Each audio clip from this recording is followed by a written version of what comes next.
It's time for ACC Central, presented by College Baseball Central. Hosted by Monty Taylor and Jake the Jester McKeever.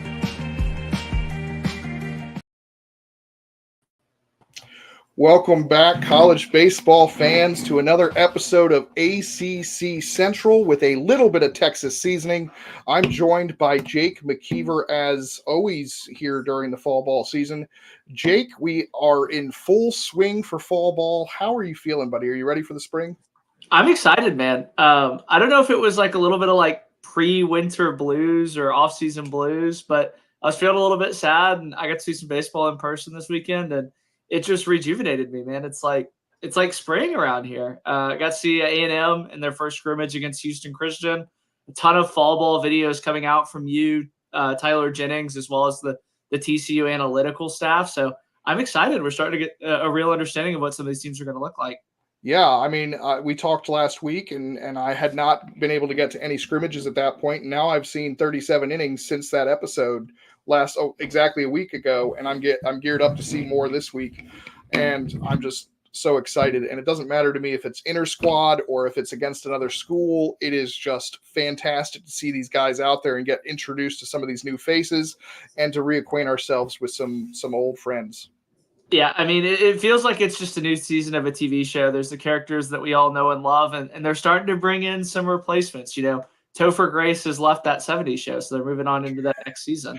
I don't know if that's the best analogy, considering how that went after he left the show, but at least you didn't go with Michael Scott in The Office and the fiasco that happened after that. But let's start a little bit with talking about your weekend with Texas A&M before we get into all the ACC flavor that's going to take up most of the show.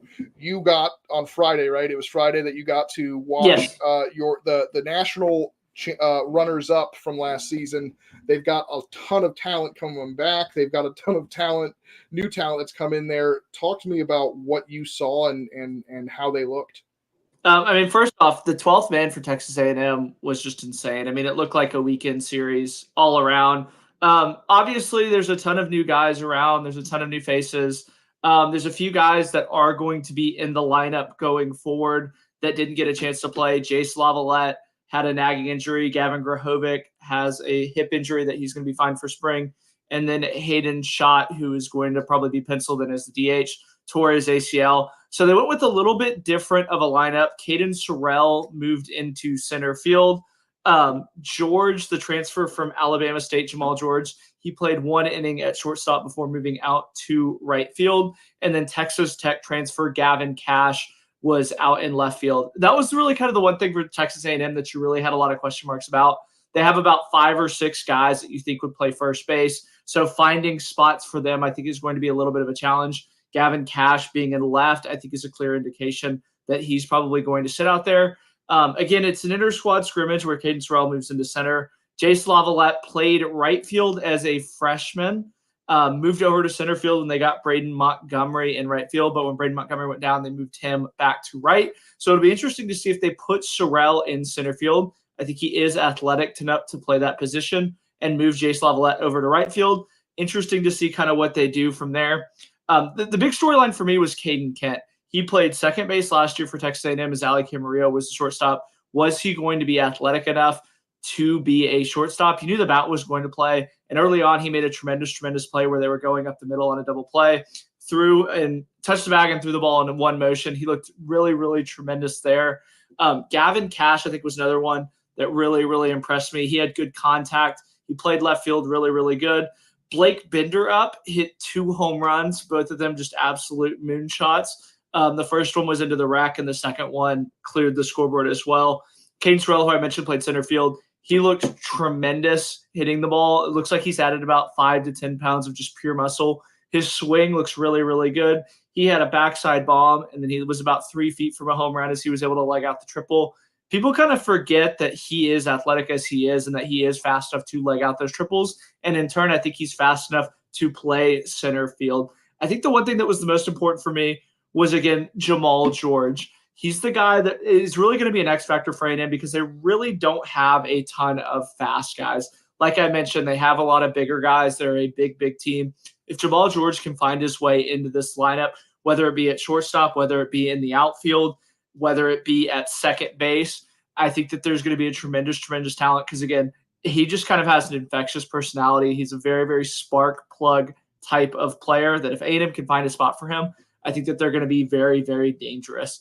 I would say the biggest surprise for me was Sawyer Farr starting at second base. He played all of the quote-unquote first game at second base. He looked really, really good fielding the ball. He had a really nice pick from Bear Harrison to quote-unquote get a fourth out.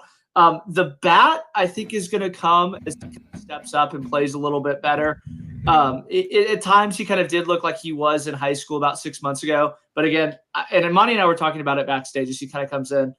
A&M is a big, big team. Wyatt Hensler's a big, big guy. The pin transfer, he had 1 for 3 with a strikeout. Again, they scored 7 runs without recording an out. And again, it's Houston Christian. You want to take it with kind of a grain of salt, but they really kind of peppered the ball all around the field.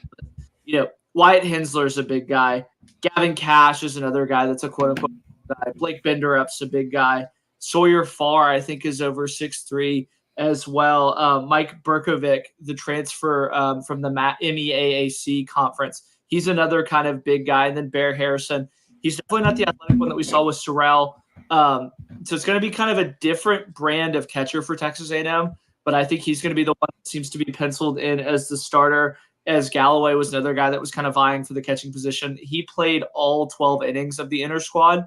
And as I kind of end it here, the pitching, I think, was tremendous for Texas A&M. Yes, it was a little bit bigger of a zone for a fall ball standpoint. You can tell that the ump really wanted guys to kind of get their swings in. Only had the 1 run allowed. They struck out 18 over 12 innings of work. So the pitching, I think, is going to be pretty similar to what we saw last year. It's going to be a lot of new guys kind of working their way in. But again, they were pounding the zone all night. Monty, I guess fall ball notes are over. That's all you had? Oh, man. Well, I completely forgot about Gavin Cash until you mentioned him, and I was like, oh, okay. And then you just kept mentioning names. I was like, all right. I don't know how they're going to figure out 9 guys from that, but it sounds like it's going to be fun to talk Texas A&M baseball once you get started. It really is, modern college baseball. They have a ton of guys. And again, I've been around a ton of SEC programs. I think they have about 12 to 14 guys that could start at the average SEC team. And it really is going to be a fight at the bat rack every single week. There's a ton of stuff that's going to have to be earned. Again, honestly, we know that Gavin Grahovic's going to play. We know that Jace Lavallette's going to play. We know that Caden Kent's going to play. But it really feels like every single position there is a spot open just because there's so many kind of different puzzle pieces that they're going to try and fit in. And again, Wyatt Hensler was a guy that you probably thought was just going to be stuck at first base. He can play third base. And again, Gavin Grahovic was a guy that you think, okay, maybe he's going to be married to that third base. He played left field at times last year in the College World Series. So, they have a ton of versatility. They have a ton of athleticism. They have a ton of guys that can play different positions. So it really is going to be interesting to see kind of how Coach Early manages this lineup. Yeah, it's going to be a lot of fun. There's a lot of teams in the SEC that are in similar. Well, not a lot. It's Tennessee and A&M and LSU maybe that are really. Arkansas has a ton of talent too. If you want to. Yeah, so it's going to be interesting to see how those fill out there in the SEC. But that's our Texas flavor on the ACC Central show today. We had to get Jake his fix. He is an SEC guy, so we had to throw him a bone here. This will be edited and put out as well, so that people can hear about Texas A&M that are a little bit more Texas A&M oriented, because this is ACC Central, and now we're moving along to some ACC talk here. We're going to start with Virginia. I was able to get out to Virginia on Wednesday for their first inter-squad scrimmage. They only played 6.5 innings, but I got to see some pretty interesting things. Much like Texas A&M, this is a Virginia team that is big and powerful. And I think that's one of the most jarring things for me as somebody who grew up watching Virginia being a pitching first team that used small ball and stole bases and strung together hits. They're now a team that will put the ball over the fence 1 through 9, and they have been for the last couple of years, but it's just pretty strange to see that. But I mean, but they still have that O'Connell signature because they had a little bit of that last year where they could bang the ball about the yard. But at the end of the day, they did have guys that were quote unquote defensive first that could still hit. So it's kind of cool to see as college baseball has evolved that there's a few teams like Vanderbilt and Virginia that still kind of keep their identity, but they're also playing into that new game of, the one true outcome of hitting the ball over the fence. Yeah, and I showed you my notes from the scrimmage. Did anyone jump out in the lineup to you? Not necessarily stats wise, but I mean, just looking at the initial lineup without even taking into account how they did in the scrimmage. Were you surprised at anything? I was a little bit surprised to see Henry Godbout at shortstop. He obviously played second base last year for Virginia. There's a few guys that I guess we can go ahead and jump into it. Becker, Hansen, and Sir Roy are all fighting for that shortstop spot. Godbout's obviously, I think, the best hitter of them, but we're saving that segment. Sorry about that. But yeah. I guess that if you're going to make me pick another one, I would say Henry Ford being the DH. Does that kind of play into a little bit that they're trying to move somebody into right field and have him hit and focus on? That's one thing that really kind of jumped out to me is that he was in the DH spot. Yeah. So what happened? I was curious about that too, but it was very evident what happened because he hit one into left field for a single and did not run to first. So he's not running. So that he makes a little bit more sense. Yeah, because obviously they would want, with him moving to right field, they would want him to be getting as much outfield work as possible, which is why I was also surprised when I saw the initial lineup. But it made sense as soon as I saw him hit the ball and then just kind of watch it go for a single. Basically, they were like, "All right," and he just turned and walked. But yeah, that was interesting. I was also. I see that Aiden Teal in center field was interesting. He's an athletic guy. He could be. The question is, I mean, if you're thinking about an Aiden Teal, Harrison Didewick, and Henry Ford outfield, is Harrison Didewick played a lot of center field last year, moved to left when Bobby Whalen was in the game, but if Bobby Whalen wasn't in the game, Didewick was in center. But Teal is really good defensively, and we know Didewick's had some issues with the arm at times. So could he be in left field with Teal in center? It's an interesting question there. Yeah, and again, I think both guys have definitely the athleticism to play center field. But it's going to be interesting to see kind of how they go and kind of piece it together. Because, I mean, like you mentioned, Didewick did have a little bit of the arm issues. Hopefully those are all behind him. It definitely feels like it was something maybe a little bit more long-term and in between the ears. So hopefully he can kind of get that cleaned up a little bit because I think he does have the talent to be, honestly, an all ACC center fielder or even all ACC outfielder. The talent is there. The one thing that really kind of jumped out to me too was the Jacob Ferentz. He went 2 for 3. He had the double as well. Do you think he kind of is pushing to be that starting catcher? You can go ahead and kind of write him in Sharpie as being the starting catcher. Oh yeah, you can write him in with Sharpie. I mean, Trey Wells seems to be pretty good, and you could have a situation where one of them DHs while the other catches, but Ferentz has to be the catcher given what he did last year. I mean, he basically took the job from Ethan Anderson last year going down the stretch. I don't think Ethan Anderson really played much catcher once we got to towards the very end of the season. He was almost exclusively a DH. And by the way, Jay Wolfick started against the team that Ferentz was on, and the one mistake Wolfick made was a hanging slider that Ferentz crushed. So Jay Wolfick looked really, really good. But it just shows how did his counts look? I mean, obviously the one thing that really, really stands out to me is that one base on ball. Was it a lot of kind of quick counts where he was going in? That was the only 3-ball count that I can remember.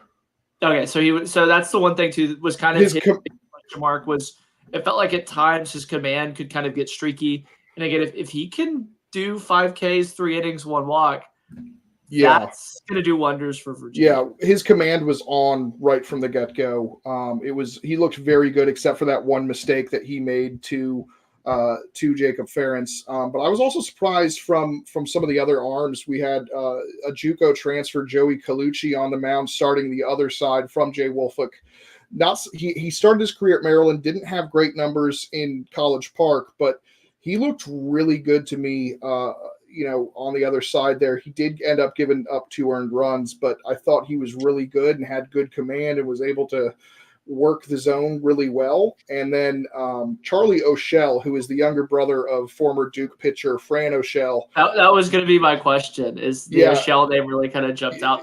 So Yeah, that's his younger brother. Yeah, he didn't get many innings last year, and he struggled a little in the few innings he did get, but he had a good summer, and then he got the opportunity to come out after Jay Woolfolk and pitch for Virginia, and I thought he looked really good as well. I think they do a thing in the post game stretches. The two MVPs of the game get to kind of lead the stretches, and it was Woolfolk and O'Shell for that squad. They pitched the entire game because, again, it was only a 6.5 inning inter-squad game, but I was really impressed with the Virginia pitching depth. Obviously I went into the game. I did a video talking about some of the freshman pitchers I wanted to see in William Kirk and Thomas Valencius. They did not pitch. They may have pitched the next day and I missed it, but I still got some really good stuff. But the other thing that was interesting is the ball was not flying out of the ballpark. There were a lot. I think just the one home run based off your notes. And by the way, Walker Buchanan hit that home run, and then he robbed Henry Godbout of a home run to end the game to left field. So. But there were a lot of F8s. I'd love to have gotten some of the exit velos and distances on some of those F8s because Didewick in particular, I remember, was pretty busy for on the one side going into deep center field towards the warning track to catch some fly balls that in April and May and June would probably be out of the ballpark. Yeah, the fall air, that is a very, very real thing, as we can kind of see in the MLB playoffs and stuff like that. What do you make about the 10Ks for that Jay Woolfolk and Charlie O'Shell? Was that them attacking hitters and getting them in really good counts? Do you think it was kind of bad? And that's the thing that's always so weird about these inter squads is there really is kind of a two sides of every coin. Does that kind of worry you a little bit that they had 10Ks in 6 innings? No, I was really pleased with it because, again, we talked about Woolfolk and O'Shell's command really, and both of them were attacking hitters and not letting a walk throw them completely off. Because you know how some guys can lose command and then they struggle to get it back, but they bounced right back from their walks and were able to paint and have command of multiple pitches. And I think that was really good, and that showed me more than necessarily the hitters struggling. Yeah, and I think that's a good thing to kind of take away from that because, I as personally, I just have to look at the box scores, but seeing you in person, you can kind of get a good at-bat of a good take about how the at-bats went, what kind of the batters we're seeing like that. So, again, if you're saying it's not too much of a concern, I think that's going to be the assumption that we go with. Yeah, and one of the guys we talked about, Aiden Harris, did not have the best day. He did play third. I don't remember anything really being hit towards him. He did have a little bit of issues with the strikeout. He actually even did get ahead. I forgot. I said there was 1 3-ball count that Woolfolk got into. There was 2. The first one was to Aiden Harris, got behind 3-1, and then went after Harris with the fastball high and got him to swing through that, and then got him with the slider away that he loves to put people out on. And that was a big thing for me from Jay, but then also with Aiden, getting a little bit exposed as a freshman, he's facing a really, really good, a guy with really good stuff. And, he should have been looking for his pitch on that 3-1. I guess that high fastball looks really, really good and just couldn't get around on it. Yeah, I mean, you talk to more ACC guys than anybody. It seems like all of them kind of have their quote-unquote freshman moments in the fall. I mean, Jay Woolfolk was the guy that got drafted last year, and he got drafted specifically because of his fastball slider mix that he did. And it was really kind of good to see him that even if he gets in a 3-2 count, that he trusts his slider away to get people out. Because I know at times it kind of felt like he leaned on his fastball maybe a little bit too heavy, especially when he got behind in counts. So if he can get that slider working on a 3-2 count, I think that's a really, really good sign. Yep. All right, let's move along to North Carolina and Walters State. Now, I don't have a ton of notes from this. I was only able to be there for 3 innings before I had to go to the DBAP, but I did want to talk about North Carolina and what I saw there. Kyle Percival started on the mound, and I thought he looked really, really sharp. Aiden Hall, who I would have thought maybe would have been the starter in this case, he ended up coming in on relief. Both guys were fantastic. They were hitting the ball hard, North Carolina was. They scored 3 runs in the first. Looked really, really good.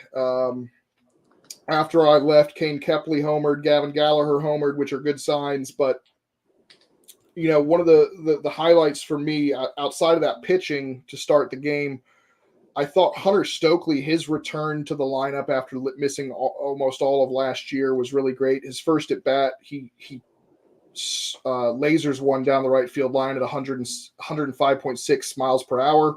And I thought that was really good to see him out there and back in the Tar Heel uniform.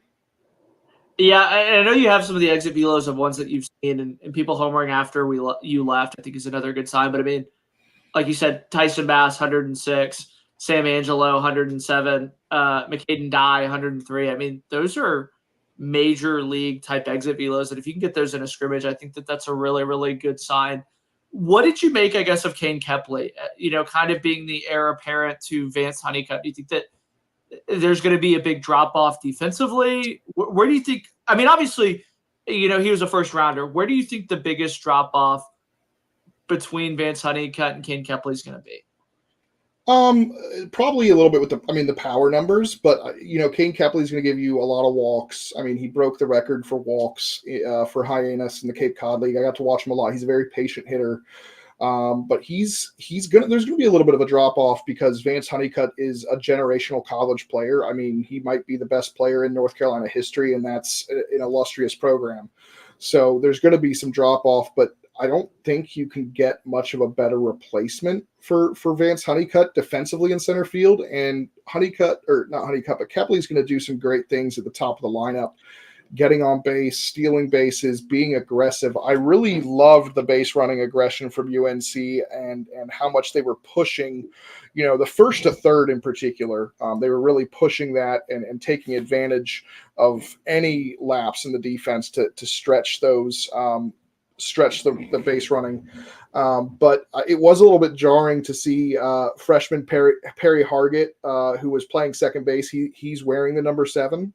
That was a bit jarring because I'm like, that's not Vance Honeycutt. And thankfully he wasn't in the outfield because I would have had to do a double take. But I really, really like this North Carolina team. There's a lot of guys that I don't think that the names necessarily jump out at you, but as you can see from some of the numbers and some of the exit velos, they've got some really, really strong guys who I think with that base running ability and the pitching staff they have could put UNC in good position again this season. So you put notes about stolen bases. Is that them running on McCadden Dye, or is that them running on the? They were playing Walter State, so that's all on them against. Yeah. Sorry, I thought it was an inter squad. I got that confused. Yep, no worries. That makes me feel a little bit better because again, that is kind of one of those things that you said with inter squads. That if they're running on Walter State like that, I think that's something that is going to translate into the spring. Because that's the one thing that these teams do when they play these kind of quote unquote inferior opponents is they don't step away from their game. So we can kind of count on UNC to take extra bases, steal bases, do that kind of stuff. Again, they're probably going to bang the ball around the yard. But I mean, there's a lot of guys here that, they are replacing a ton, but there's a lot of familiar names here as well. Gavin Gallagher is on there. So, I mean, there's a lot to like about this UNC team. They were a really, really young team last year. Yeah, and Gavin Homered, a friend of the program, by the way, his interview comes out this week on Thursday. So good to see him homering. I'm disappointed I didn't get to see it in person, but yeah, no, there's some talent there. And if you remember, I mean, Vance Honeycutt, his name was one of the only ones that jumped out at you last year until some of these guys got going. Like people knew Casey Cook was a pretty good hitter, but he broke out to another level. And then Parks Harbor, people were like, oh, I'm interested in seeing what he's like from Georgia. And then he broke out. So like, these guys might seem like the names don't jump out at you, but then we'll find out at the end of the year that you got some stars on this squad. Yeah. I mean, this is the new age of UNC baseball where they're going to be replacing a ton of guys. But I mean, I'm sure that the state of North Carolina can find 10 talented guys that want to play baseball at UNC. So yeah. Just as the talent of college baseball increases, the talent of UNC, I think, is going to increase. They're going to be a program that's not going to be short on talent. Yep, and they've got another scrimmage coming up against Florence Darlington Tech on Friday again, so that'll be interesting to see. That'll be their 2 scrimmages for the fall ball season. Are you seeing them Friday, or are you seeing somebody else Friday? I have debated because I realized the time in between UNC getting to Durham for the other game was a little bit hectic, so I may just try and do the one. My plan was to do the same thing and do 3 innings of UNC and then get to Cary for Duke. Duke hosting Charlotte, but I might just do Duke Charlotte in Raleigh or in Cary, at the Team USA complex. And we can always kind of lean on some of our auxiliary reporters that we know at UNC. Yeah, there's a lot. The great thing about the beat writers is, and some of them are real baseball nerds, such as Grace Nugent, who does a fantastic job. I mean, I don't even think she was technically covering UNC for Inside Carolina on Friday, but she was there with all her notes and the scorebook and everything, figuring out the roster. So really cool stuff. I will say some surprising things I did see on the roster for UNC. Jackson Vandebreak and Matt Poston were listed on their roster, and both guys should be out of eligibility. So that's an interesting situation developing. I do know, just based on what A&M had with a few of their appeals, I know that it's a little bit more liberal than it's been in years past with quote-unquote appeals. Because like I said, I believe Hayden Schott was going to be out of eligibility. So it's one of those things where it's not as cutthroat and black and white as it was before. There is a ton of gray area for eligibility. Yeah, Jackson Vandebreak, by the way, really important. I mean, he was a second-team All-ACC guy 2 years ago, but he's also really important because he's the team captain, and to get his leadership back, even if he's not necessarily contributing with his play, is really, really important for this squad. So it'd be really interesting to see how that develops if he's able to get that extra year of eligibility for the Tar Heels. How did the pitching look? I know that you put that Kyle Percival did really good, but what did the pitching look like outside of that? Did you get a chance to look at some? Well, Aiden Hall is the only one I got to see outside of that, and they both looked absolutely sensational. Aiden Hall is a guy who got drafted and decided to come back, and he was kind of in the role last year where he would start, but then also he was a really critical guy out of the bullpen. He's probably going to be one of the main starters now because, again, Folger Boaz is – I don't know what to anticipate with his return from injury, but you've got Jake Knapp, who's back. I would have liked to have seen him, but he did not pitch when I was there. You've got Jason DeCaro, who I would imagine is still resting after the amount of innings he threw last year as a freshman and then went to Team USA. And then you've got Aiden Hall. So you've basically got your 3 starters there. But it was interesting with me to see Kyle Percival, how good he looked. The fastball was generating a ton of swing and misses, up at 25 to 2,600 RPMs. Just really enjoyed seeing him pitch. He had a really good year last year out of the bullpen. And then Aiden Hall struck out 5 in 2 innings pitched. So they had 9 strikeouts in the first 4 innings. Folger Boaz's injury was in April, so I think that's one of those things that we shouldn't expect to see him until maybe late in the season at minimum. Right. I can't remember if it was TJ or not, so that's why I didn't want to necessarily label it. But, I mean, it's a long-term injury regardless. Yeah, and he is draft eligible as well, so that could be an interesting thing to circle because that could, Yeah, and again, UNC is one of those programs, too, where they do put the player's health above winning a game like that, so credit to them, and I think it kind of speaks to the character of the coaching staff. Yep. Yeah, I think we can kind of assume that Folger Boaz isn't going to be in there. Yeah, and they have a ton of depth because I expect they had a bunch of freshman pitchers last year aside from DeCaro and Boaz who had a lot of they were highly touted recruits and they just didn't find that consistency. But I think a lot of pitchers from that freshman to sophomore offseason can get that big jump and that confidence boost. So you can see a lot of guys like a Boston Flannery or an Olin Johnson kind of have some breakout moments as well. So they've got a lot of depth on the pitching side despite what they lost on the pitching side. Yeah, and again, we always talk about hitters having a sophomore slump. It feels like pitchers kind of do the opposite. Like they get another year with quality instruction. They get another year of experience on how to attack hitters, another year of situational awareness.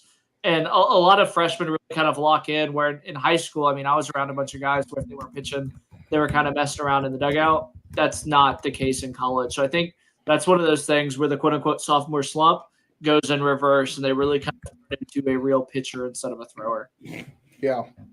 So good stuff from UNC. Hopefully I see them again, but if not, there's also the possibility of their Fall World Series where they do the inter-squad. But now let's go on to the big game for Friday night. It was Duke NC State at the Durham Bulls Athletic Park. What a wonderful event. Lots of NC State fans there. There was probably a couple thousand people there on hand to see this, mostly NC State fans, a lot of red. It's weird to say they travel well when Durham is 10 minutes from Raleigh, 20 minutes from Raleigh. So it's, they did travel well. They commuted really well. They commuted really well. But it was great to the atmosphere. It's a fun event. I hope they keep doing this every year at this neutral site between these two schools, because I can hit two birds with one stone. But Duke won both games 5-2. And we got some really good pitching, but what really stood out to me is a couple of guys that homered, and we'll talk about those a little bit. But what do you see looking at these lineups? I mean, obviously there's a lot of names on NC State that you recognize, and there's a lot of guys that you really don't recognize. Alex Sosa, I think, is the one that really kind of stands out as he went 2 for 2 with a walk. My boy Wallace Clark and your boy Ben Miller, getting to see them another year in Duke. And is it the black and blue or the blue and black, Monty? You're gonna have to help me out on what Duke considers their school colors to be. That's a good question. It would probably be blue and black. But now I've got to ask. By the way, if you're watching, Ben Miller and Wallace Clark are the two heads right below Jake, towards the right hand corner of the screen. So they are represented in the graphic there. And then obviously the Sam Harris moonshot. I mean, we'll kind of touch on that position battle here in a little bit, but the bat I believe is going to play, which I don't think there's any question that the bat was going to play.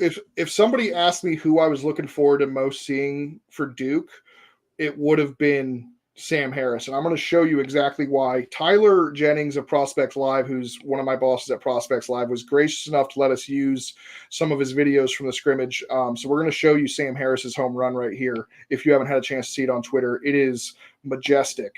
I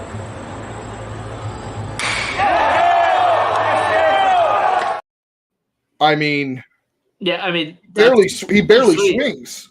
Yeah. It looked like he even got a little bit fooled on it, and he kept his hands back and really just kind of turned and burned on it.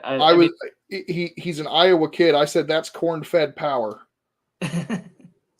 So also fed power, which is what we kind of have come accustomed to. But I mean, it's just an embarrassment of riches from some of these schools in the ACC and SEC, and it really is on display here. I mean, they have a ton of talent up and down this lineup.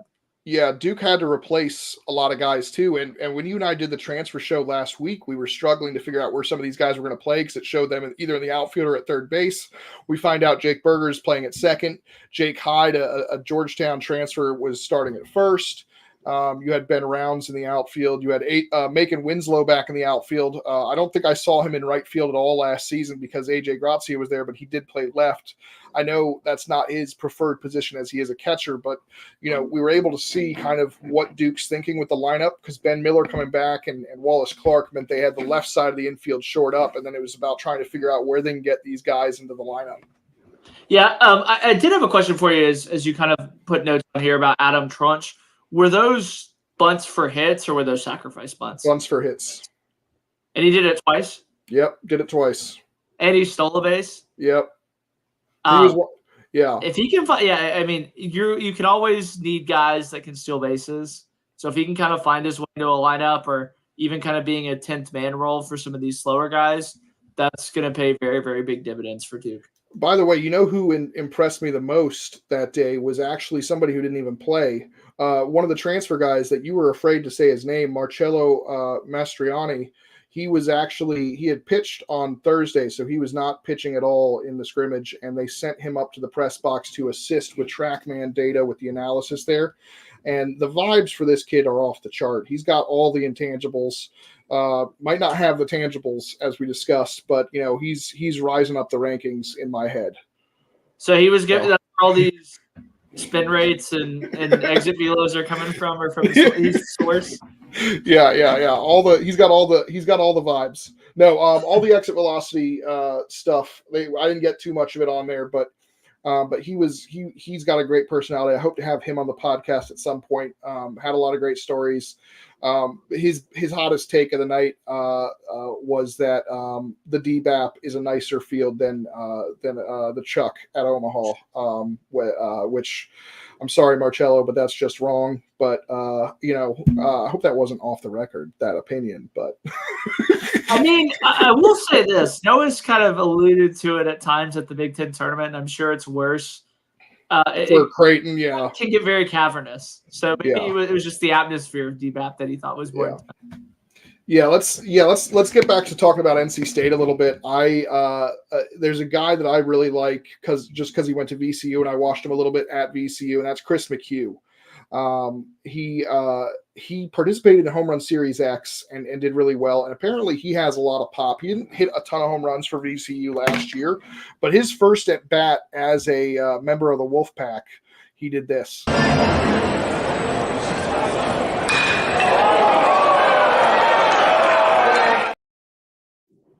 I mean, the reaction from the catcher says it all there. I mean, that was just an absolute moonshot. Yeah, absolutely. So he's got the pop. I'm excited to see him. He'll be battling the first base position with former Vanderbilt star, not star, but former Vanderbilt player Matt Austin-Fort. They're both intriguing high upside guys as sophomores. But I also was happy to see my guy Ryan Jaros got to coach a little bit of first base in game one, but he also got to play a little bit of third and make some defensive plays, even though he wasn't able to hit. That was really great to see. So as a first base coach, is he one of the ones that puts on the Evo shields? So, when you're having a big inning as a first base coach, or is he kind of a toss it behind him kind of guy? He was just, I think, just happy to be out there. Can I get a name pronunciation, Monty, for who started at short? Is it DeCrisio? Justin DeCrisio. How did San Diego transfer. I was just saying, he transferred from the West Coast Conference. How did he look as kind of, the game got a little bit quicker? He looked really good to me. I mean, I thought he was a natural shortstop. In game two, they ended up moving Luke Nixon over there. I think somebody else got some time at short as well, if I recall. But I think DeCrisio is really the only natural shortstop on the roster. You can obviously use Luke Nixon there if you need to, and Matt Havener has some experience there. But I really liked what I saw from him defensively. How did he swing in the bat? Just because you don't have any notes on him? Nothing memorable. Nothing. Unfortunately, I don't remember. I will say NC State, outside of those home runs, they had a no-doubter from Jet Gilliam, the number 10 hitter, because they had two DHs. Outside of those two home runs, the offense had some trouble. It's going to be interesting to see how they generate some offense. Again, it's the fall, so you don't want to pull too much out of that. But Elliot Avent did say in post-game that they're really going to have to be really good defensively and pitching-wise, because I think he was a little bit concerned about the offense. But I think I'm not as worried about the offense, even with these results as some people are. I know it's hard to replace Makarevich, Cozart, and Garrett Pennington, but Butterworth hit fifth for him. Yep, but Eli Serrano as well. And I mean, so maybe we're talking you into being worried. No. I believe in the high upside guys like Ryan Jaros and Chris McHugh and Matt Austin-Fort and the development of some other guys. Another guy that really impressed was another JUCO guy, Braden Frostman, who went 2 for 3 with some singles, and he made a really good running catch to rob Ben Rounds of potentially extra bases. So, I could see some people being concerned with the offense, but I really liked what I saw from the pitching, especially from a couple of the rising sophomore guys that I'm excited to see, like Jackson Lucas looked really good. Heath Andrews looked really good. His slider was just absolute filth. This is one thing too that you need to take in mind is that A&M played Houston Christian, Duke played, or UNC played Walters State. The JUCO, not the D1 program. Yeah, I mean Duke actually has guys that are talented enough to play in the ACC. So, I mean, Healy's really tremendous. Kyle Johnson's another guy that I think we're really, really high on in our pregame show last week. So, I mean, I would kind of take it with a little bit of a grain of salt because this is probably the first time where they've actually had that big step up. Because again, they've played on inter squads, but when somebody's actively trying to do it and wearing a different uniform color, it seems like the pitching kind of takes the next step up. Yeah, what I've noticed over the last 2 years at the DBAP game against Duke, that Elliott Avent doesn't like to throw his top starter. So no Dom Fritton, no Ryan Marone, no Cooper Consiglio, no Jacob Duden, no Derek Smith. So, the fact that I thought the pitching staff was fantastic, considering you were kind of going with some of the lower level guys in the bullpen, like the Heath Andrews, like the Anderson Nance, who's a pretty highly recruited freshman. I really liked that. And I mean, the depth is always on display in UNC. I mean, they ran through a ton of guys with injuries last year. Duke or NC State. NC State. I was going to say even kind of pitching guys that you don't normally get to see. I mean, realistically, you're going to need 6-7 pitchers, and with the luck that that NC State has, I mean, it almost seems like that number should be like 1.5. So, this is the time to work on stuff. This game literally means nothing from a win-loss perspective. So I kind of agree with Elliott Avent going with lesser-known guys to get them innings, to get them in that next step up in competition. Yep. But I liked what I saw from Duke as well. Henry Zetkowski is a freshman that I thought looked really, really good. Kyle Johnson did throw 1 inning at the end of game 1, and he was as good as he normally is. Andrew Healy started game 1, and he's going to be a guy in the rotation for sure. He got hit hard. He got a lot of outs, but he only ended up giving up that solo shot to Chris McHugh. So that was really good to see him kind of not have his best stuff and kind of get hit hard, but kind of work around it. Yeah, I mean, that really is the mark of a good pitcher, is you're not going to have your best stuff every single time. And it's almost a little bit of a blessing in disguise that he gets kind of one of these grinded out outings in the fall. Yeah. All right, let's move on to our last scrimmage. Yesterday, Virginia Tech was nice enough to come out to Virginia Commonwealth in my hometown of Richmond and make it so that I didn't have to do a long commute. And Virginia Tech, they won the first game 2-1, and they lost the second one 3-1. What really impressed me was the Virginia Tech pitching staff was outstanding. They've had issues over the last couple of years with command and depth at that on the staff, but they looked really, really good. A lot of younger arms and some transfer arms that I thought was really impressive. Yeah, I mean, that really has been what has held Virginia Tech back. It seems like even when they hosted that regional, they were there because of their hitting. I've almost had a loss for words that Virginia Tech, that they didn't bang out 10 hits or 10 runs, and that the pitching is what impressed. I mean, there's a lot of guys that you can really kind of look up and down and recognize from this Virginia Tech standpoint. But I guess what impressed you the most about the staff is it that they were attacking hitters? Was it that they were mixing pitches? What was, I guess, working so well for them? The command, but also 2 moments in particular. Let me just double check my notes on it. Who impressed me? It was Grant Manning, and I think it was Brandon Yagesh, 2 guys who had worked themselves into a bit of, it might have been Madden Clement as well. 3 guys that had worked themselves into some jams. And they all got out of those jams with minimal damage. I think Yagesh ended up giving up the 1 earned run, but he came back and struck out the next 3. Grant Manning had runners, I think, on second and third, came back and got out of the inning unscathed. Madden Clement had the bases loaded and got out of the inning unscathed. That's what impressed me the most, because those are moments, I think, where we would see a lot of Virginia Tech pitchers kind of break in the past, and to see them kind of bounce back and get out of those innings and perform the escape acts that they haven't necessarily done in the past was really refreshing to see. Yeah, the 5 walks in 14 innings is tremendous for Virginia Tech. I guess from a lineup standpoint, as I kind of look at your notes here, there's a ton of Ks. What's kind of the situation behind that? Was it them kind of being patient at the plate, working themselves into non-hitter friendly counts? Was there a ton of swing and miss stuff? What did you kind of see there? There was some swing and miss stuff, but also there was some confusion on how the strike zone was working. The ump wasn't super consistent with it, so that didn't help. But yeah, there was some issues, and And, I think that's just getting some of the rust off. I wasn't too concerned about it. I think this team's going to hit. What I really liked offensively is I saw a lot more aggression on the base pass from Virginia Tech. And when I asked John Sheff afterwards, he said that had been a focus in the offseason to bring in more team speed. Cam Pittman and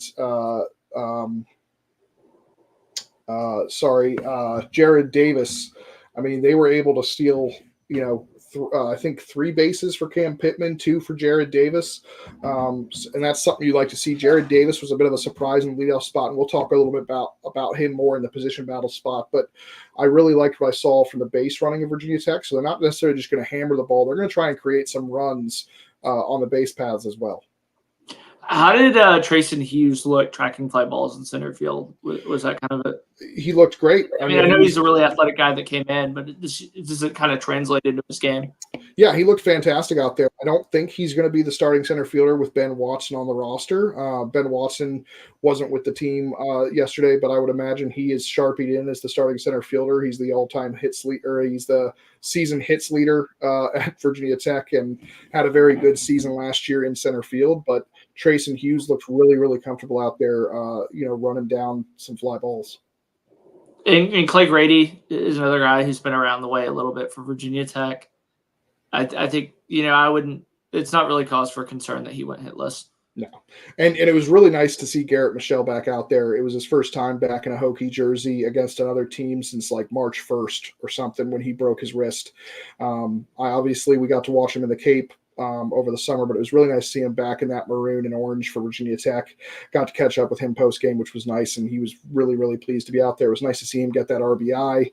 I got to use the meme that I've got for him, which was nice, and I know he's very pleased to be out there. Yeah, I mean, Virginia Tech is definitely a team that has aspirations to go deep into tournaments, and I mean, if we can get the pitching staff working like this, I think Virginia Tech's going to be very, very happy with the season going forward. Yeah.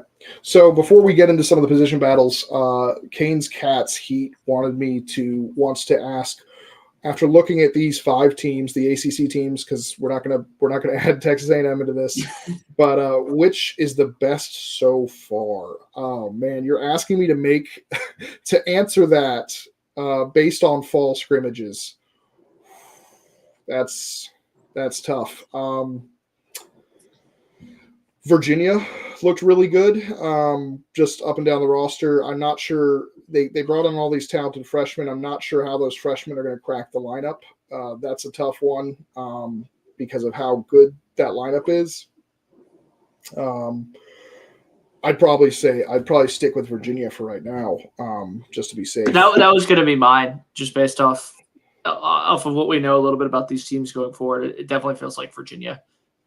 But, I mean, you can always kind of pencil them in to be at the top of the ACC. Like, either winning the ACC or you're hosting a regional, it seems like, with Virginia. I mean, they just have tremendous, tremendous talent at all times there. Yeah, so it's going to be interesting to see. But we're going to go on to our first position battle segment. First up, we're going to talk about that Virginia baseball team. And you kind of alluded to it earlier in the show. You wanted to jump right into it right then. But Griff O'Farrell, possibly the best shortstop in Virginia history, best pure shortstop, all-around shortstop, even better than the likes of Chris Taylor and Tyler Cannon and guys like that. He is now gone, and they've got a position battle up for grabs. Henry Godbout, Eric Becker, Luke Hansen, Jackson Soroy. Those are the 4 names that Brian O'Connor gave us before the season or before the fall ball season got underway. What are your thoughts here? You wanted to talk about it. Let's jump right into it. I mean, first off, I think that any combination of these 4 guys, I think 3 of them are likely going to be starting from what you've told me, Monty. Yeah. So it really kind of is schematics. I really like Eric Becker to kind of be the shortstop. Henry Godbout, obviously he's the best contact hitter. But I think his quick hands at second base and his footwork that he had at second base, and I mean, again, I don't know if it was Griff O'Farrell making him so good, but he really is one of the best defensive second basemen I think I've ever seen at the college level. He has very, very advanced feet, definitely a quicker throw. And again, that might be something that just because he played second base, he kind of had the luxury to be quicker. So that would be the one thing that I'd want to see from Henry Godbout going forward is can he make the shortstop throw? Because you do kind of have to add about 5 miles per hour on your throws across the diamond to be considered an elite shortstop from what we saw at him at second base. So, I mean, I really want to lean Eric Becker. I know that you definitely have a different opinion with that. But again, I think it's Henry Godbout just because I think he is so good at second base. Yeah, and this is a very similar situation to when you asked me about Kane Kepley replacing Vance Honeycutt. All three of these guys could be capable shortstops. The problem is Griff O'Farrell was a major league shortstop playing at the college level, so you got used to him making routine plays that were not routine plays. But I think Henry Godbout is the best defensive shortstop. Luke Hansen and Eric Becker are both very good. And I saw both Becker and Godbout starting at shortstop in that inter-squad scrimmage. They both showed fantastic range, making some plays. Henry Godbout in particular made a really great barehanded play on a one of those bunt singles that gets past the mound to get a runner at first. And Becker was diving all over the place, stopping balls from getting the outfield. So range-wise, they both look good. I'd like to see a little bit more from, just to get an idea that their arms are capable of that, position. I think Godbout made a good play deep in the hole as well on the third base side that really impressed me throwing the baseball. Yeah, I mean, like we said, I mean, you really can't go wrong here. I am going to have to go back to my pronunciation just because you told me about it. I think Soroy, I just want to make sure I got that right. Jackson Soroy, I think he's going to be one in the future that'll push for playing time, but it does kind of feel like it's an uphill battle for him just because a lot of these guys have a ton of college experience. They're probably going to be in the lineup regardless. They're just going to be at shortstop. But again, I think he's someone, a year down the line, in some midweeks, so he can get some experience. I think he could be a tremendous shortstop for Virginia going forward. Yeah, I'm really excited about these freshmen, even though they may not get an instant impact for Virginia. It's going to be fun to watch them develop. Our second position battle we wanted to talk about tonight, we're going to go to NC State. All these position battles tonight, we're talking teams that we saw scrimmage. We're going to get into some other teams next week that I didn't necessarily see scrimmage as we talk about position battles. But third base at NC State is looking like it's going to be between Ryan Jaros and Matt Havener. And it's a little bit tricky because Ryan Jaros is still coming back from that shoulder injury. He's not hitting yet, but I really, really like him, and not just because he's a friend of the program, but because, what he did at Georgia Tech in a small sample size was fantastic and underrated last year. It felt like he was just really getting into his own when that injury occurred at Virginia. In 35 at bats, he hit 343, 4 doubles, a home run, 8 RBIs. He had 10 walks and just 11 strikeouts, which as a freshman bat seems really, really veteran-like presence, veteran eye for the strike zone. Yeah, that's the one thing that we definitely talked about pre-show is Ryan Jaros. If the health is there, if he can return to form, it feels like it's job to lose. But again, Matt Havener isn't a bad fall-off or a bad secondary person. And again, this is somebody where we could see them playing other positions. But again, like you mentioned, Ryan Jaros can't play the field yet due to the shoulder injury. Well, he can't hit. He can play the field. Oh, he can't hit. So, like I said, he's somebody that really, really improved. The batting average went up. The home runs went up. The hitting with 2 strikes, I think, really, really improved too as well. He's played second and third. I think he's a little bit better of a defender than Jaros. But again, the number of Jaros are just so jarring. Off the charts. Yeah, and that's the thing again about this NC State team is you don't necessarily have the experience or the pedigree that coming in that like Makarevich had of 4 years at ECU or Garrett Pennington who had 4 years at previous colleges, or Jacob Kozert who had been at NC State for 2 years already. But you do have some really high upside sophomores in Ryan Jaros, who is a very, very highly recruited guy, and Matt Austinfort, who was a really, really highly recruited guy that went to Vanderbilt. I love these under-the-radar sophomores. They always seem to break out, too, in the ACC. We've seen it numerous times over about guys that transfer in from these quote unquote smaller schools. And we're like, oh, do they take a step off? Do they do this? And then they break out and win ACC first team. So it really kind of is. They're just so good at finding talent everywhere. I'm not a recruiting coordinator in college because it seems like they have to travel a ton. Yeah. Third position battle. This is an interesting one because I'm not sure how much of a battle it is, but it's intriguing. Jake Hyde played first base. Looks like that might be where he's penciled in for Duke. And then Sam Harris. Now, if you look at Jake Hyde's stats at Georgetown, he was an all Big East guy. Looks like all 3 years he was at Georgetown, or all 3 years he was a starter at Georgetown. Sam Harris didn't get much action last year, only 4 at-bats. Looks like just 6 plate appearances, but he's got pretty good power. Do I need to show the video again? I would love to see it, Mike. let's see why I wanted to show, like, why I think that there's a battle brewing in Durham.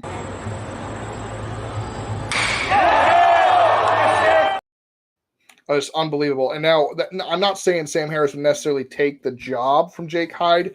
I envision Jake Hyde moving back to the outfield to make way for Sam Harris's bat. Yeah, and that's kind of the one thing, too. You kind of put it in your notes, too, about Sam Harris being at first base.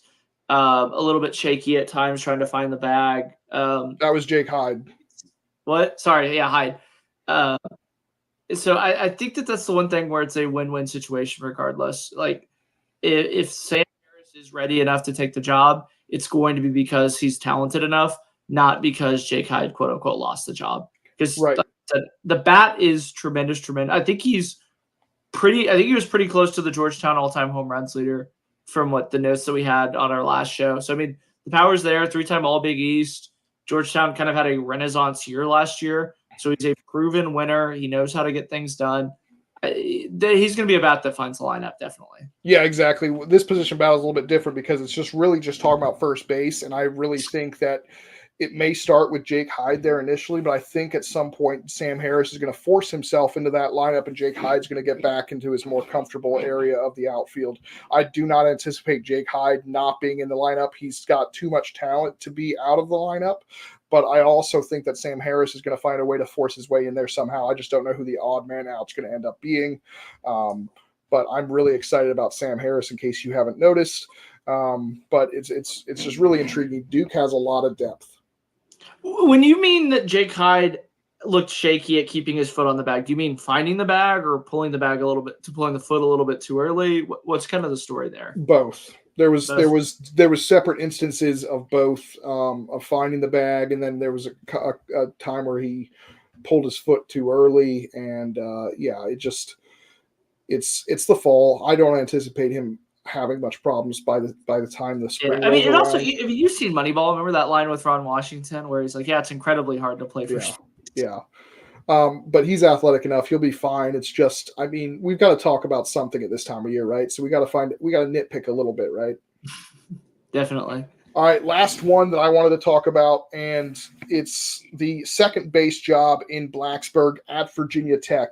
It looked like if somebody had asked me, I would have assumed that the job was going to be going to Ethan Gibson right off the bat. I was not aware of this talented JUCO player, Jared Davis from Florida Southwestern State College. I am now very familiar with him after yesterday's scrimmage. I loved what I saw from him. I love what he brings to the Virginia Tech lineup, especially if he's a table setter ahead of boppers like Michelle and Cook and McCann.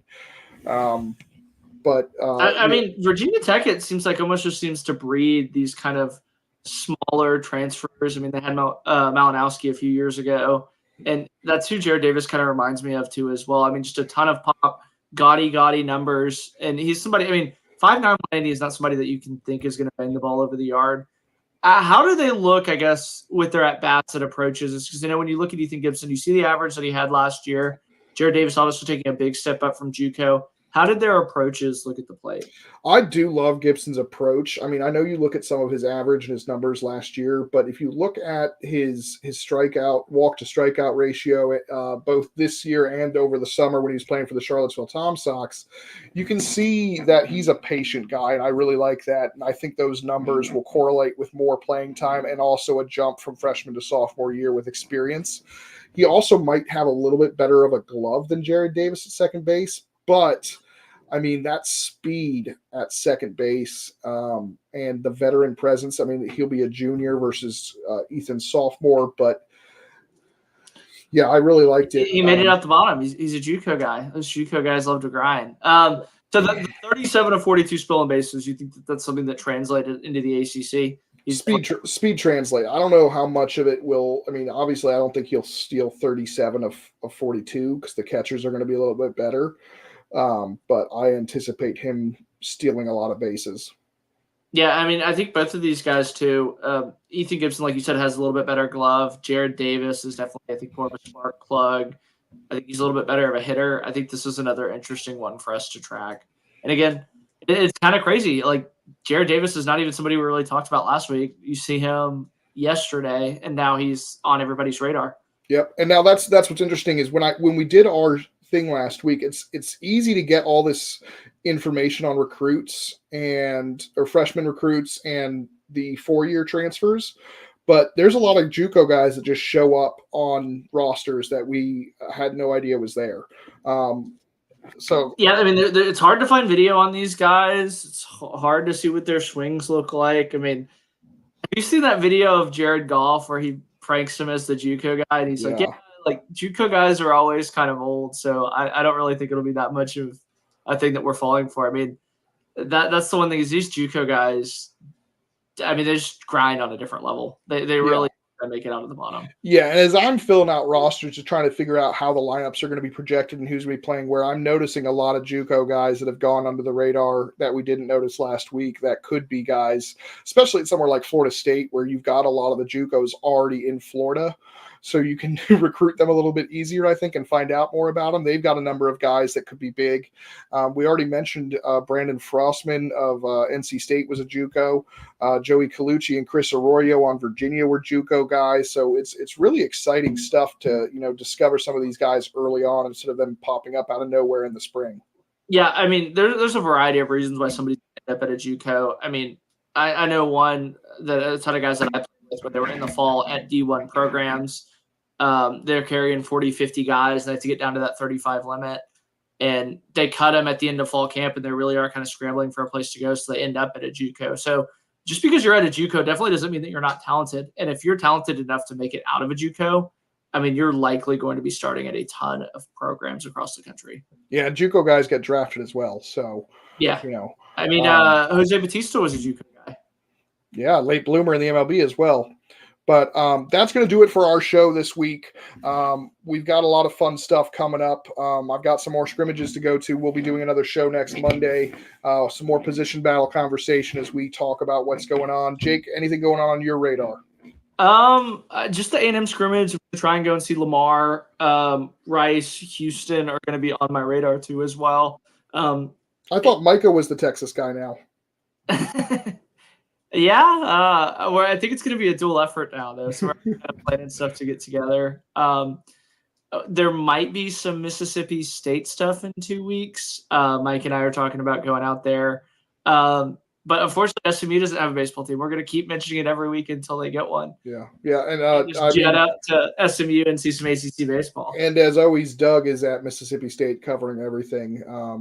Yeah, I mean, like I said, we have a ton of ears at Texas, TCU, Mississippi State, UNC, and that's just major programs. LSU, we have a really, really big pulse on, so it's definitely kind of good.